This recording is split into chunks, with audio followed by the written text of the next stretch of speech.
In today's video, we're checking out the Fender 57 Custom Champ amplifier. This is rated at 5 watts. It has an 8-inch speaker. It has one control on the top, which is volume, and that is it. Now, there's plenty of videos on this amplifier on YouTube, but I thought what I'd do in this video is showcase just how great of a clean pedal platform this is, and also how it sounds clean as well. If you want to dime it on 10, there'll be a section for that in this video, but I think this shines as a really great clean amp, which this video will hopefully showcase. A massive thank you to Sky Music for the loan of this. I don't get to keep it, nor am I being paid to make this video from them, so all thoughts about this will be my own. Let's get into it.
Here's the amplifier up close. Now, the first thing to take note of about this is it's a fully hand-wired amplifier, which means it costs a pretty penny, or a couple of pretty pennies, and I'll leave links below so you can check it out in your part of the world. But yeah, this is a fairly expensive amplifier for what you're getting, but it is made in the USA. It's also hand-wired, which is why it costs as much as it does. The speaker we get is an 8-inch 4-ohm Weber Special Design Alnico speaker. So Weber makes some great speakers. They're a really great speaker manufacturer, so it's great to see Fender putting in a quality speaker. One of the ways this sounds as gnarly as it does is its tube combination. So we get a 12AY7 in the preamp, and then we get a 6V6 output tube, which is the same type that they use in something like a deluxe reverb, giving it a big and full sound. This is a great choice for an amplifier like this. I think it's a really cool thing. Now, one of the interesting things about this amp, while we do get that 6V6 output tube, depending on what guitar you play, will depend on how clean this will stay. I'm going to showcase mostly how this sounds clean today, but we're also going to crank it up, of course. But I really feel like this as a clean pedal platform, or just a clean platform to start with, sounds beautiful. This amplifier is famous for its simplicity. You plug in, you turn it up, and you get a really cool tone. Now, we get one volume control, no tone controls, and that is it. So this is aimed at a practice amp, but it's also being used on some of the most classic recordings in history, including the Layla album. So yeah, you've heard this and you probably didn't even know it. All right, let's kick it off. I have the amplifier mic'd up with a Shure SM57 and a Sennheiser E906, and you'll be hearing a blend between them both on the final recording. Let's start with the amplifier volume at 6, which is still clean. It's right on the point of breaking up though. So if you were to play humbuckers with the amp set at 6, it would sound dirty, and I'll show you that in just a bit. I'm also going to start with some delay thanks to the Prisoner from Jux. This is a great sounding analog delay pedal, and then you'll hear the amp dry as well, so don't worry about that. This is neck and middle pickups together.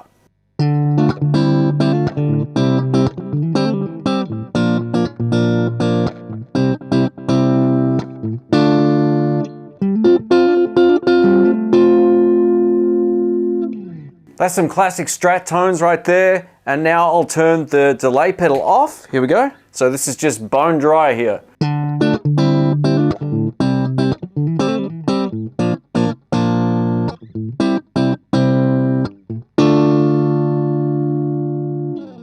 That kind of tone really sort of exposes all of my guitar playing flaws. So I'm going to leave the delay pedal on for this next part. Bridge and middle pickups together.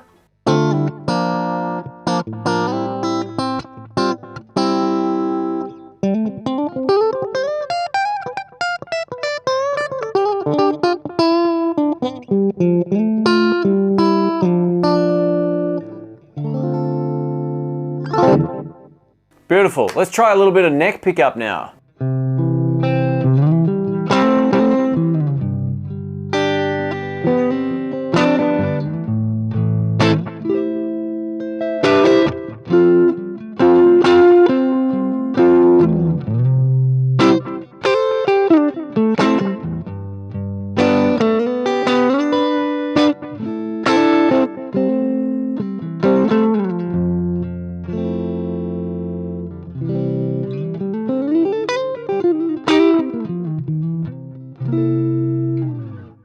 Now you can hear on neck pickup when I really digged in hard there, it was just breaking up a little bit, and that's about as much clean headroom as you can get out of this amp.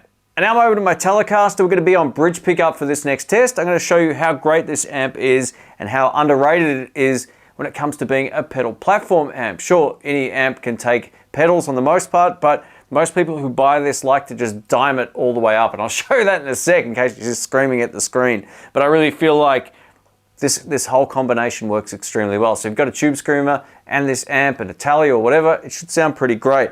This is the clean tone. And now with the max on, Apex 808. Have a listen.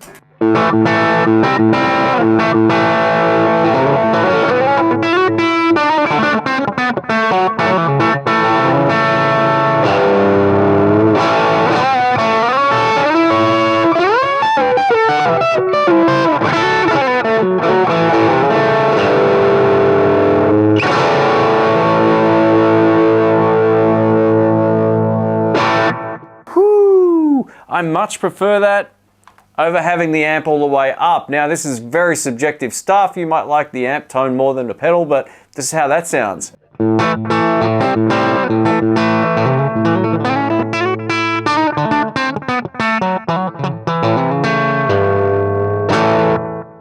And back with it at 6 and some overdrive.